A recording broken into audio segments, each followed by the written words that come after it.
What's up? Welcome into ESPN FC live here on YouTube. Going to be a great show for you. James Olley will join us a little bit later to talk about the transfer deadline day deals as the end of the window looms large here. We'll start things off, though, talking with Colin Udoh and Ed Dove. Apparently a freshly haircut Ed Dove, looking great here around the Africa Cup of Nations, which has been, let's say, wild to say the least. The quarterfinals are set, so let's pop that up. So if you don't know the matchups yet, we're going to get into that. And we'll definitely look back at what has been an interesting round of 16. Nigeria, the highest-ranked FIFA team, left at the 42nd ranked team in the world, playing the lowest team. And Angola, Cape Verde takes on South Africa, who shockingly took out Morocco, of course, from the World Cup semifinals last time out. Mali and Ivory Coast, neighbors, and the host in the Ivory Coast, and the DR Congo taking on Guinea as well. We said it was unpredictable. Let's pop up Ed's. We got to the bracket in the round of 16 here, Ed. Just started out, you had a couple right here. How do we feel about your performance? Because it was chaotic to say the least. Yeah, I mean, look, this wasn't my finest hour, this round of 60 predictions. I think that's fair to say. I don't know what the pass mark was, but I think 50% of teams correctly predicted isn't terrible. I think it's possibly slightly better than Colin, which is all that matters. And I think it's testament to the unpredictability of the tournament. You said it before. We haven't seen an AFCON before where there have been this many surprises, this many big teams, this many heavyweights have fallen so early on. And the shocks of the group stage continued to the last 16, which was an absolutely engrossing round of fixtures. And I was disappointed to be wrong on a few calls, but overall I enjoyed the drama and the excitement of those matches. Well, Colin, feel free to respond because shots fired, as Ed just said. He had a couple more right than you. Just subtly tossed that in there. What was your take on what has been, a wild tournament so far? Well, first of all, two things. One, Ed's got to apologize to Nigeria because I specifically told him that Nigeria would beat Cameroon, and I gave him very factual reasons, not emotional ones, why Nigeria would beat Cameroon, and Ed still did not. So, Ed, you owe Nigeria an apology because they've told me that I need to get that off of you before we can revoke, or rather, otherwise your visa is going to stay revoked. So that's one. The second thing is I got more than 50%. I actually got 5 out of 8, which is not bad at all. So which is more than Ed got, and I think that's remarkable. I think even for Morocco and Senegal, who kind of turned things around, but I think Ed and I got about the same number, so to speak. But I think I got more. I got 5 out of 8, so that's good. But anyway, I think it's been a remarkable tournament. Look, to be honest, you don't see many tournaments that have won. The number of upsets that the AFCON has, the number of drama that's happening, and then of course we haven't even talked about VAR. The officiating at this tournament has been the best. I think European referees, Premier League, wherever, need to go to CAF and take lessons on how to make. They've used VAR properly. They've got almost all the decisions spot on, and there's been very, very few complaints, to be honest. Yeah, the refereeing has been great, and I mentioned the upsets. Obviously, we've said a couple different times. The 5 highest-ranked teams by the rankings are all out right now. Nigeria remains, after taking down defending champs Cameroon, as the best odds in terms of the favorites. When we look forward, we'll get into that, but they are the favorites by the bookings. I want to talk about Morocco in the South Africa match, and Ed, I'll start with you. Not before Ed apologizes. Oh, okay. Feel free. I formally apologize to all of my Nigerian brothers and sisters. I made a terrible, shocking lapse of judgment. It'll never happen again, I promise. I had a momentary lapse. I got it wrong, and I sincerely apologize. I hope we can defeat Angola together. Oh, humble pie feels great. Serving it. Well, I guess you just tipped your hand there. You're not taking Angola in the quarterfinal match, it seems. But we'll come back to that in a minute. Let's talk about the Morocco-South Africa match, because it contained everything, whether it was VAR, missed penalty. We had all types of stuff going on in that match. Colin, when you look back on it, what was your takeaway? How was Bafana able to come away with the victory over a team that went to the World Cup semifinal last time around? Oh yeah, I think they played a fantastic game. In fact, Bafana always have a good record against North African teams, and the reason is simple. Most North African teams are actually really counter-attacking sides, and Bafana are used to dealing with that. So they keep the ball where they're very highly. They have this very high technical ability, and they can get very quickly from defense to attack, which is something that they don't. Which is why they don't do very well against West Africa teams like Nigeria and so on. But with the North Africans, it's easier for them, and they have beaten Morocco before during the qualifiers, and the Morocco team, just didn't come to the party, especially considering they were missing Buffon, and then of course Hakimi missed that penalty. So it was always going to go downhill for them. Yeah, I'm actually, I don't want to have to issue any more apologies, but I'm actually disappointed because I really had belief in this Morocco team. They were such a credible side. I thought that their learnings from the World Cup and the way they handled those intense knockout games would make them so much stronger for a match like this, where they have to overcome a stubborn obstacle. As you say, Boufal being absent, Ziyech being absent as well, that denied them the two most creative players in their team, the players with a bit of guile, a bit of nuance to kind of break down a defence.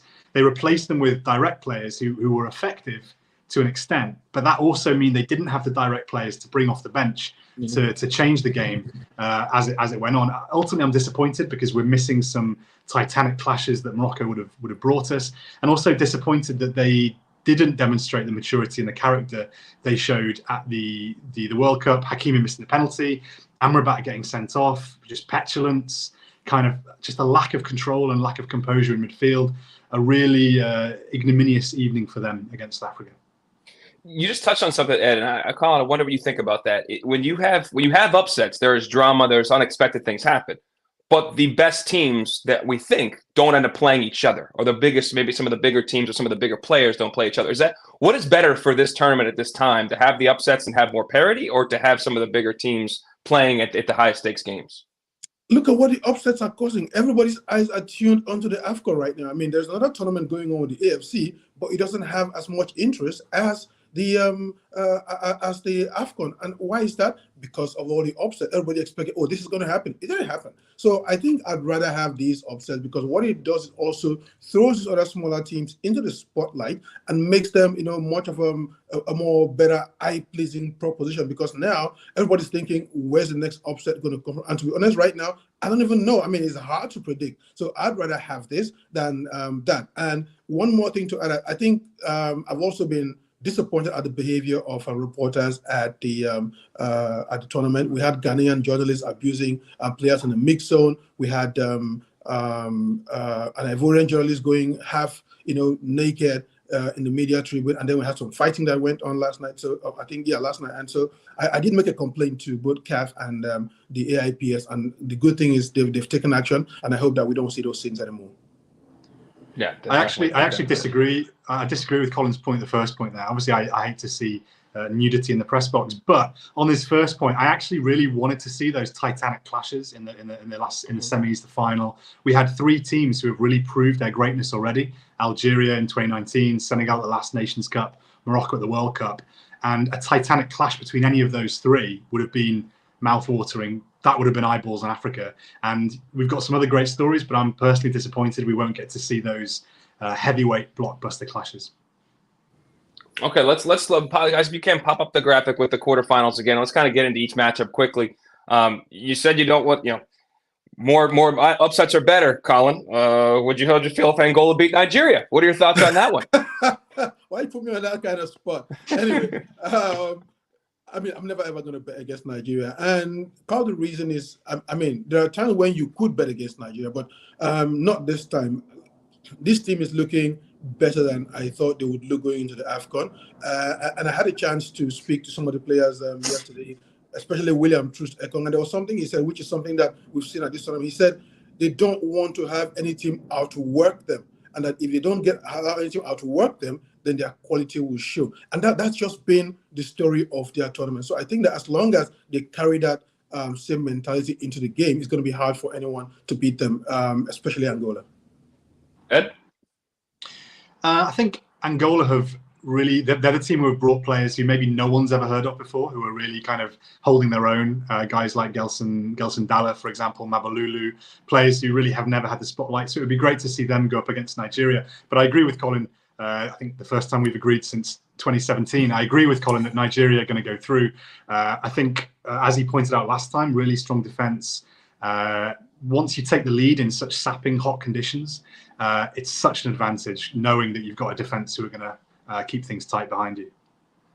Yeah, and Nigeria's only allowed a goal in the competition so far. As I mentioned earlier in the show, they are the betting favorite right now to win the whole competition. Angola is the biggest underdog to win the entire competition in terms of their actual matchup. That is the biggest spread in terms of the matchup by the bookies. All right, let's move on to the next game. DR Congo, who's yet to win a game in this tournament, but still are in this position. Obviously eliminating on penalties the game before. And they're taking on Guinea. Colin, we'll start with you again. What is your thoughts on this matchup? Yeah, I mean, I picked DR Congo from the jump when I had my bracket done. I did get a bit of concern with the way they played and how Guinea advanced, but having said that, I am still sticking with DR Congo to go through. They've got a really good squad of players, and I think that if they get one goal, they'll clear it out. Ed? Yeah, I agree. I really like the Congolese attacking options. I mentioned it last time, and we saw even in the last match, Grady Diangana, former West Ham, coming off the bench, looking lively. They've got Silas, they've got Cedric Bakambu, they've got Elia Meshak, they've got Kakuta to come back into the team, really creative presence in number 10. So that's suddenly a lot of different ways of hurting opponents, of breaking teams down. So that's I think what will give them the edge against Guinea. I would just like to mention Guinea right back Ibrahim Diakite, who was outstanding in their last match against Equatorial Guinea. Plays for Reims in Ligue 1 in France. He's only 20, one of the breakout players for me of this Nations Cup. That's one of the best things about tournaments like the AFCON. These players that do step up onto this like international stage and watching them perform in their club teams, but then also obviously in future international competitions. Let's keep it moving. We're going to go to Mali and Ivory Coast. Before we get to the actual matchup of the games, I mean, there's neighbors, there's history, there's geography. Colin, how, if at all, does that play, as Ivory Coast is the host nation here too? Yeah, so I picked Mali earlier on to go through and against Senegal. And I thought that Mali would be the ones to get Senegal out because I really wasn't convinced about Senegal. It turned out that, I was right in some ways because they got taken out early. Now, I'm going to switch that over now and pick Cote d'Ivoire. The reason I do that is because now, one, they've got a new manager bump. Additionally, they're riding a wave of crowd support, of confidence, of the boost that they've got from eliminating Senegal. And I think that's going to just be what helps them. I mean, irrespective of whatever happens on the field, that whole boost, that confidence, that self-belief in themselves and the effect they had from the crowd is what's going to carry them through against Mali.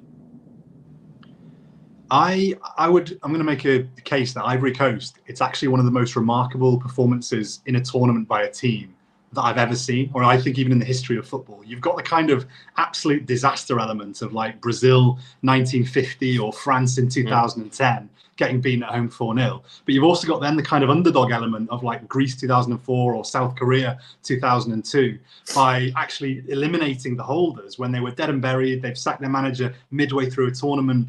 It's like three unbelievable stories kind of rolled into one.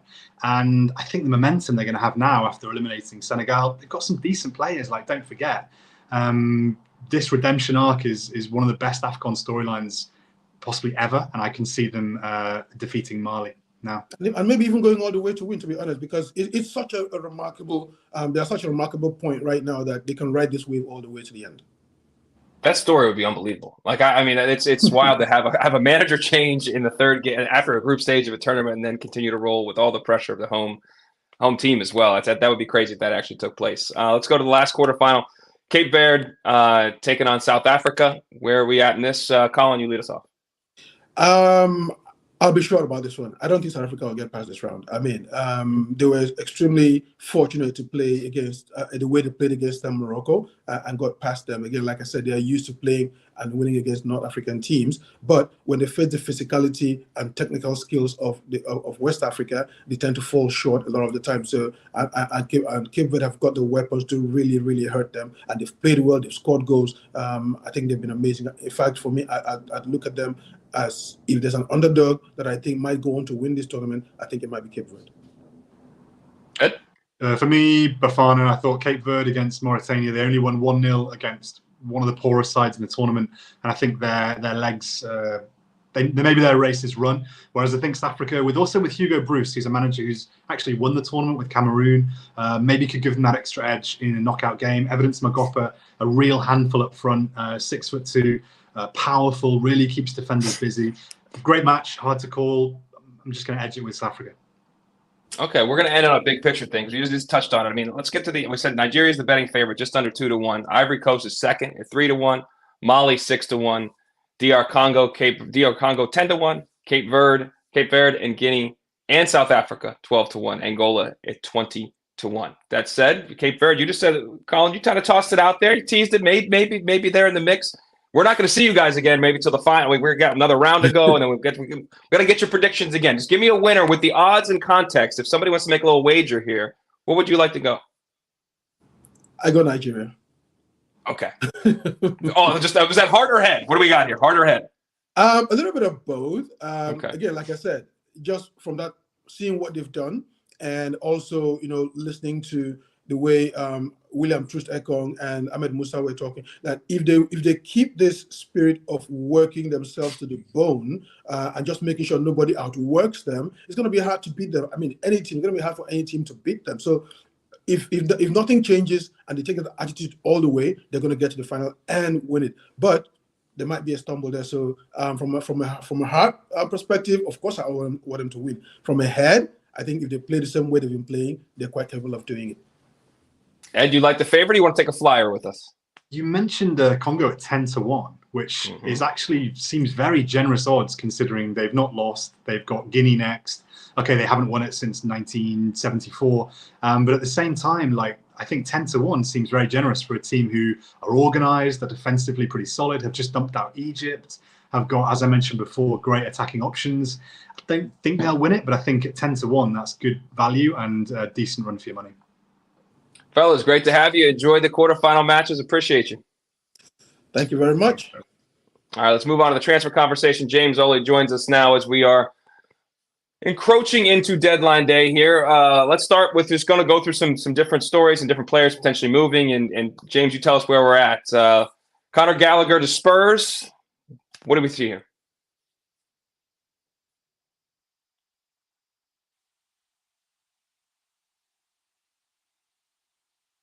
James, I can't hear you. I think you may need to unmute. Oh, you got me now?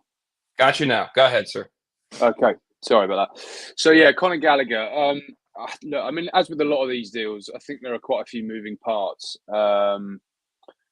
Firstly, Tottenham really want to move out Pierre-Emile Højbjerg. They've found one or two clubs for him actually in this window, and he's turned down every move so far. So that I think is sort of lurking in the background of this one. That said, I think they would like to get Conor Gallagher in over the line if they could do, but there's a number of problems with it, not least it's not going to be cheap. Chelsea want 50 million for him. That I think by common consensus is a little bit high for a player who's got 17 months left on his contract and has shown so far no indication that he's going to sign a new deal. So whether or not we're getting into a situation where Daniel Levy loves a late deadline day deal, the Tottenham chairman, whether he thinks tomorrow morning wakes up, why don't we try lowballing and see how far that can get us? I don't know. But I mean, Ange Postecoglou sort of played down the possibility of there being any incomings at Tottenham between now and the deadline at his press conference yesterday. And I think that's probably reflective of where we're at generally. Gallagher, I think Chelsea need to raise money. They've got, as a lot of clubs have, they've got issues with FFP compliance, and they want to raise that revenue. And as an academy product, if they sell him, all of the money that they generate goes to offset those FFP concerns, as opposed to a player that they brought in from overseas. Just how the accounting works. So there's a temptation potentially to do some business, but really the valuation is the problem, because I don't think Spurs are going to get anywhere near 50 million. Before we go on to players, we mentioned this before we came on air, and I think it's an important conversation to have. With so many different clubs dealing with different FFP situations, they need to sell before they buy. But a lot of people are saying that. So how is this market able to move? Are we just stuck in the stalemate because you got to have buyers and sellers, and it seems like we only have sellers right now? Yeah, I mean, that's a good point, because the January market generally is a tidy up window. That all agents you ever speak to talk to it about it in those terms. That essentially it's deals that either they couldn't get done in the summer, or there's an issue with an injury, or a player that they maybe were thinking, well, let's give him 3 or 4 months, and then if we need him, or we don't want him, or he doesn't fit into the plan, then maybe we can move him on in January. It's quite a bitty window generally, and a lot of clubs, I think, are trying to keep their powder dry for the summer if they've got money. And if they haven't got money, I thought FIFA produced a report, didn't they, that in 2023 the record spend for that year across all the clubs was way higher on transfers than it's ever been before. And I think that has had a knock-on effect in this window. So yeah, it's a bit of blockage all round, really. I think it needs, it's one of those that it probably needs one club to spend some money to then free up a little domino effect that 2 or 3 other deals will be connected off the back of it. I mean, we're talking about, and I know we're going to come on to Armando Broja, so maybe we do that now, because that's sort of linked as well, because Broja obviously is another player who Chelsea would be willing to sell. I think that one is linked to, again, a couple of things. One, the need to raise money, but also that they want to bring in a striker in the summer. I think that's more likely to be Victor Osimhen at Napoli than anyone else, although that is a long way from being a deal that's completed. It's certainly he's the player that they admire the most, I think, ahead of Ivan Toney. And so I think they think, well, if they can raise some good money for Broja now, then obviously that frees up not only the space in the squad, but also gives them a chance to get their money together to go and pursue that deal in the summer. But they want 50 million for Broja, and that's a big amount of money for a player who has not exactly torn up trees in the Premier League. Obviously young, good potential, but has had injuries. Needs to find some consistency. He's not always been the most efficient goal scorer. So as far as I'm aware, Fulham, I think, and Wolves are the 2 clubs who've been looking at him. Wolves, I think, are looking elsewhere now. So whether Fulham come back and try and make a concerted effort to sell, to buy Broja, will be the story of the day tomorrow, I think. So really it comes down to Chelsea in terms of those 2 deals with Gallagher and Broja. If they stick to those 50 million valuations for those 2 players, I don't think either of them are going to leave. But if they decide to relent and tomorrow's the D-Day for it all, then we may have some movement. Yeah, the impending closing of that window can change the calculus and obviously the leverage in the situation. We'll see what Todd Burley and crew do there. There have been reports, obviously, in the States and America. Obviously, it's on the news quite a bit here right now. Gio Reyna reportedly going to Forest on a loan deal from Borussia Dortmund. Is that final? Where are we at with that? And is there any option to buy? Like, can you provide any other color around that move?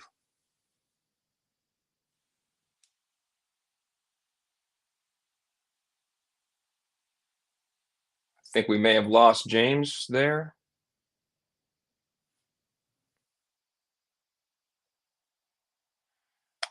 I think we did, and we'll give it a minute, see if he comes back on. Yeah, I've got you. You got me? Okay, cool. We got you back.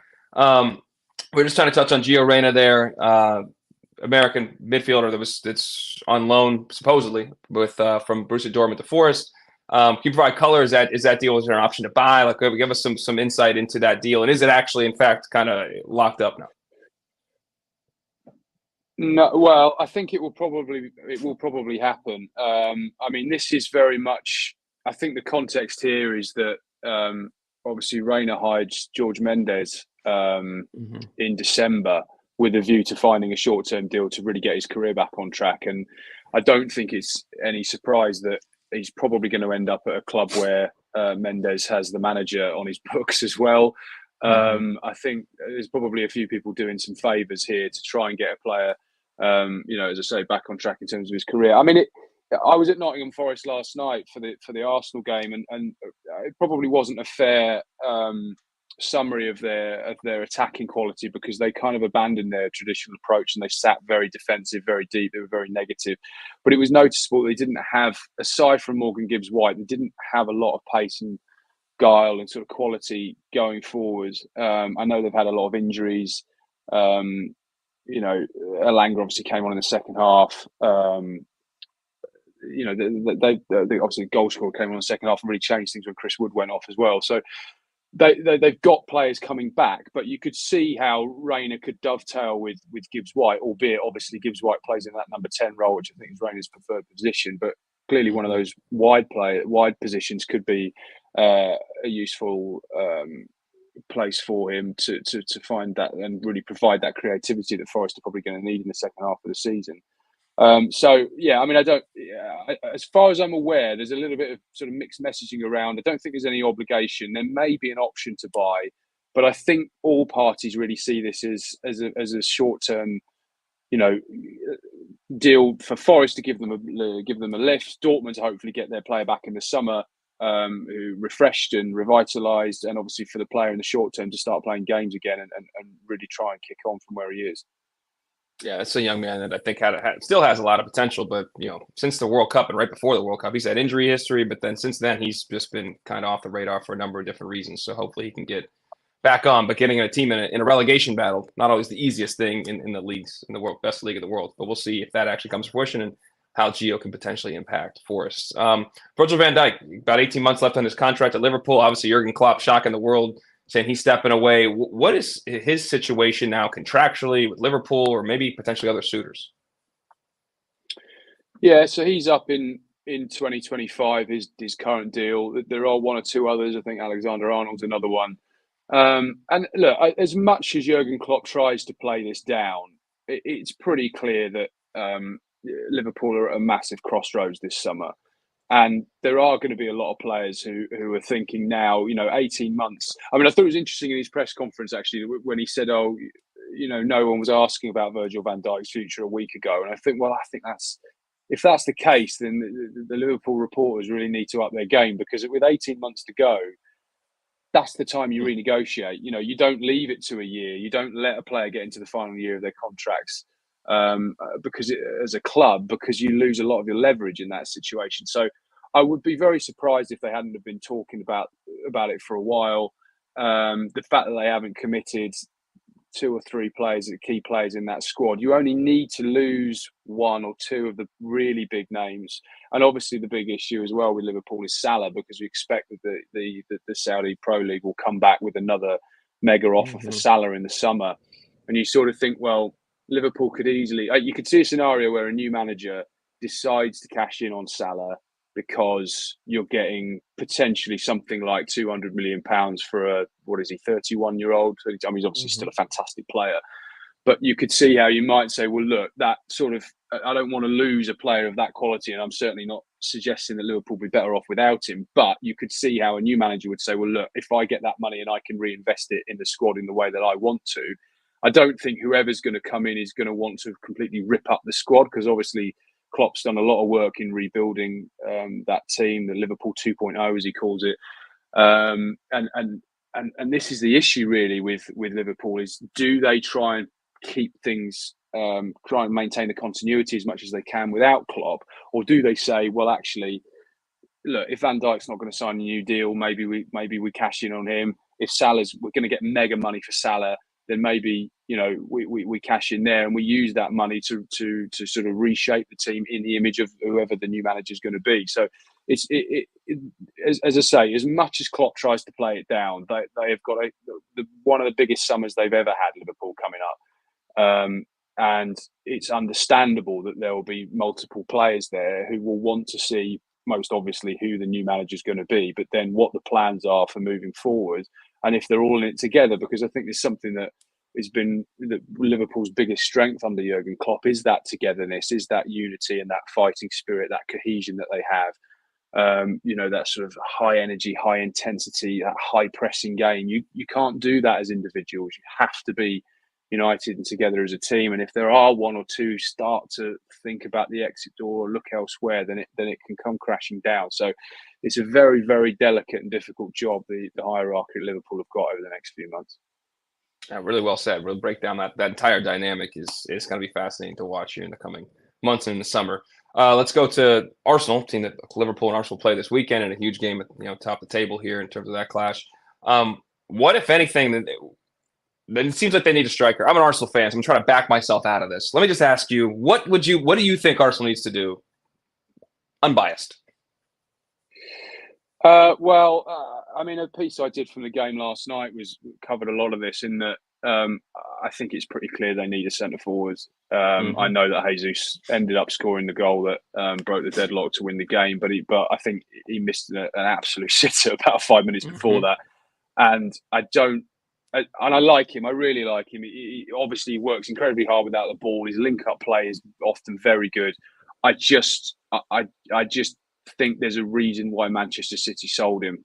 He's not quite the clinical goal scorer that's maybe going to get you over the line in the title race. I could be wrong. They could win the league come May, but it just feels as though they're a little bit short there. I've never been entirely convinced by Eddie Nketiah as an alternative option. I think Leandro Trossard's a great signing. I think he's probably the second best finisher at the club, actually. And I could see him playing through the middle a bit more often than he has. Maybe obviously they've got Martinelli to play there as well, but you just think and I know the obvious one is Ivan Toney, but you just think if they had a real killer in there, a real top class number 9. It'd be difficult to find a weakness in that squad, really. I think in the summer they will look to sign Ivan Toney. I think he'll be certainly where they'll start. Whether they can get a deal over the line or not, I'm sure they won't be the only ones who are interested in him. But I think Toney's where they'll start in the centre forward position. I think they're going to look to sign a winger. They like Pedro Neto at Wolves. And I think they may try and do a midfielder as well, depending on what happens with Thomas Partey and his situation. And Douglas Luiz was the one that they wanted before. Whether they can try and get him now, I think the price has gone up quite a lot. But I think those are the 3 that they'd like to do. And I'd probably like to have done all 3 in this window. But again, they are another club spent a lot of money in recent times. They not quite as constrained as Chelsea, but they couldn't do a deal the size of Ivan Toney this month. And they were in a position where they needed to sell before they could buy. But they had inquiries for Emil Smith-Rowe, for 1 or 2 others, I think Fabio Vieira as well. But they've just sort of decided to keep largely with the squad that they've got, and keep their powder dry. And really, I think what we saw in the Forest game last night was what a kind of high wire act is going to be. That judgment call of we're going to go with what we've got, rather than, because if you think back a year ago when they tried to go for Mudryk, and they ended up with Trossard. They tried to go for Douglas Luiz. Who else was it? There was another midfielder they went for, and they ended up with Jorginho. You sort of think this time they've not gone to plan B. They've just decided, well, we can't get plan A. Part of that's informed by the financials, but also we've just thought, actually, we're not going to compromise here, and I'm going to back the guys I've got. Jesus, world beater on his day. They're paying Eddie Nketiah $100,000 a week for a reason. He's got to chip in on that salary. That's he is the plan B off the bench primarily, and they pay him accordingly. We think we've got enough, and we think we've got enough to achieve our objectives. Over the next 4 or 5 months, we're going to find out whether Mikel Arteta and Arsenal are right. I don't think they are, but they're not going to be far away. They've certainly got a lot going for them. Well, it pains me to agree with you. That's the challenge right there. I think a lot of us see the same thing and the same problems, and it's not just the Forest game. There are other games over the last 2-3 months that illuminate the exact same issues. They continue to back their guys, which is a good team, a side that's capable of competing, but to compete to win the title and to beat City or beat Liverpool, that's a different question. James, we appreciate your insight, man. I'm sure we'll be checking in again right after deadline day, get some of your breakdowns and reading all your great stuff on ESPN.com. Thanks, everybody.